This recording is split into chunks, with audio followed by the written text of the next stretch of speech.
안녕하십니까. 캡처원 프로 마스터 사진가 테드입니다. 이번 시간에는 캡처원 프로의 레벨과 커브에 대해 알아보도록 하겠습니다. 우선 레벨 도구를 먼저 보시게 되면 상단에 있는 도구, 즉 이 앵커 하나 둘 위에 건 못 움직입니다. 두 개는 아웃풋에 해당되는 것이고요. 하단에 있는 것은 인풋입니다. 여기서 아웃풋과 인풋이라는 것은, 인풋은 신호를 이렇게 커브에서 내리는 역할을 하는 거고요. 아웃풋은 점점 올리는 역할을 하는 겁니다. 자, 그러면 왼쪽에 있는 블랙을 왼쪽으로 왼쪽이 아니라 오른쪽으로 밀게 되면 점점 밝아지게 되는데, 자, 커브에서 보면 이렇게 올리는, 즉 신호를 더 많이 증폭시키는 거라고 보면 되겠습니다. 증폭을 시키되 DR을 깨트리는 게 아니라 어두운 색을 더 농도를 연하게 만들어주는 역할을 하는 거죠. 그래서 여러분이 너무 진한 컨트라스트 레이셔를 보이는, 명도 대비가 강한 경우는 블랙 포인트를 이렇게 슬라이드를 오른쪽으로 밀어줄수록 조금 농도가 연한 대비를 가질 수 있는 것입니다. 물론 하이라이트가 너무 날아간 경우는 복원하기 위해서는 하이라이트를 이렇게 밀어주는 방식을 쓰는데, 이럴 때를 컷오프라고 얘기를 하고 있고요. 이런 컷오프는 어떻게 쓰게 되냐면, 놓고 레벨에서는 했던 걸 커브는 이렇게 해주면 컷오프 기능을 그대로 재현을 할 수가 있겠습니다. 그 다음 이렇게 서로 반대쪽으로 교차를 해주게 되면 이것을 무엇이라고 하냐면, 바로 이제 네거티브 필름을 이제 현상한 느낌처럼 이제 반전시킨 이미지를 만들 수 있는 거고요. 커브를 이용해서 하시려면은 간편하게 두 개의 방향을 이렇게 X 모양이 되게끔, 실제로 하나만 돌린 거죠. 근데 반대쪽으로 서로 올려주게 되면 인버트 기능을 그대로 쓸 수 있겠습니다. 그럼 이 밑에 있는 인풋이라는 것은 무엇이냐면요, 이제 톤 압축을 할 때 많이 쓰는 건데요. 아웃풋과는 좀 다릅니다.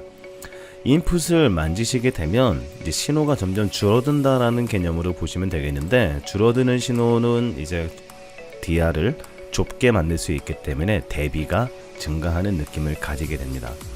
하이라이트를 왼쪽으로 밀어줄수록 하이라이트는 더 밝은 느낌이 되죠. 즉 캡처원에서 있는 커브를 왼쪽으로 밀어주는, 즉 하이라이트를 왼쪽으로 밀어주는 것과 동일한 역할을 할 수 있는데, 이 가운데 있는 이 앵커는 아웃풋과는 달리 움직이는 것을 볼 수 있죠. 이 움직이는 이 앵커를 뭐라고 하냐면 그레이 포인트라고 알고 계시는데, 그레이 포인트가 아니라 감마라고 합니다. 그러면 이렇게 톤을 압축을 하나만 넣고 가는 경우는 대부분 없지만, 보통은 이렇게 하나 움직이면 다시 이걸 감마를 뒤로 돌려주게 되죠. 그래야 대칭으로 이동하는 게 아니라 비대칭으로 이동함으로써 미드톤 레인지에 있는 값들은 변경되지 않도록 하는 역할을 하는 거죠. 이렇게 되는 것을 이제 더블 컴프레션이라고 얘기를 하고, 싱글 포인트로 움직이는 경우는 이렇게 해서 움직이면은 포토샵에서는 그냥 되겠지만, 캡처원은 무조건 더블 컴프레션 기준으로 되어 있기 때문에 여러분이 이렇게 맞춰놓고 움직이면 와이퍼가 움직이듯이 비율을 유지한 상태에서 갈 수 있는 장점이 있습니다. 포토샵은 이렇게 하나씩 따로따로 움직여줘야 되는 번거로움이 있지만, 캡처원의 큰 장점이 바로 이 레벨에서 더블 컴프레션을 이제 어떻게 할까요? 비율에 맞춰서 할 수 있다라는 겁니다.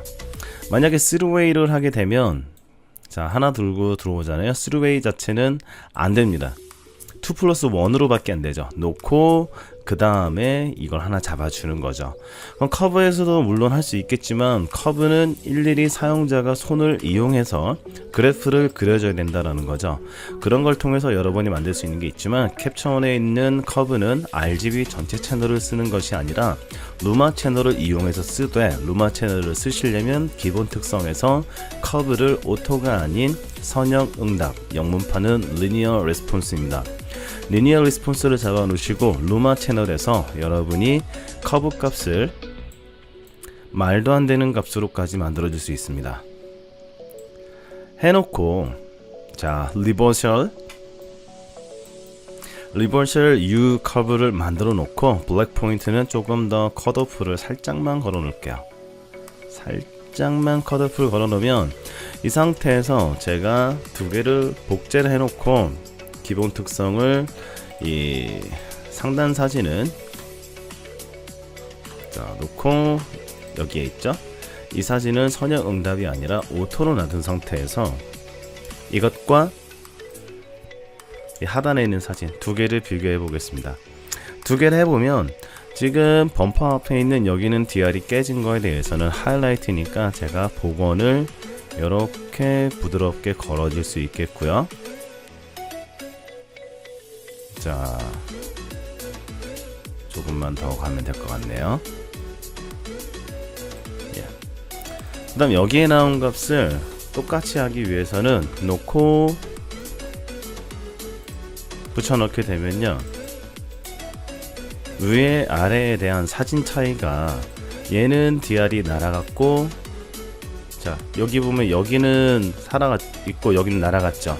날아갔으면 얘는 커브를 자 최대한 안 날아가는 정도만 해주고 두 개를 똑같이 적용시키고 나면 하단에 있는 리니어 레스폰스, 즉 선형 응답은 살아있지만 오토로 걸은 거에 동일한 루마 커브는 위에, 오토는 깨진다라고 할 수 있습니다. DR이 너무 좁아지는 거죠. 이렇게 놓은 상태에서 이미지가 어두우면은 여기에서 그 다음 노출을 가지고 밝기를 조금만 올려주셔도 되겠고요. 그럼 두 개에 대한 걸 비교해보면 밝기는 얼추 비슷하지만 DR은 선형 응답을 쓰고 루마 커브를 썼을 때가 조금 더 많은 DR의 확보가 가능하다라는 것입니다. 혹시라도 밝기가 조금 더 부족하면 하단의 사진을 선택하고 섀도우를 조금만 올려주면 충분히 될 것 같습니다.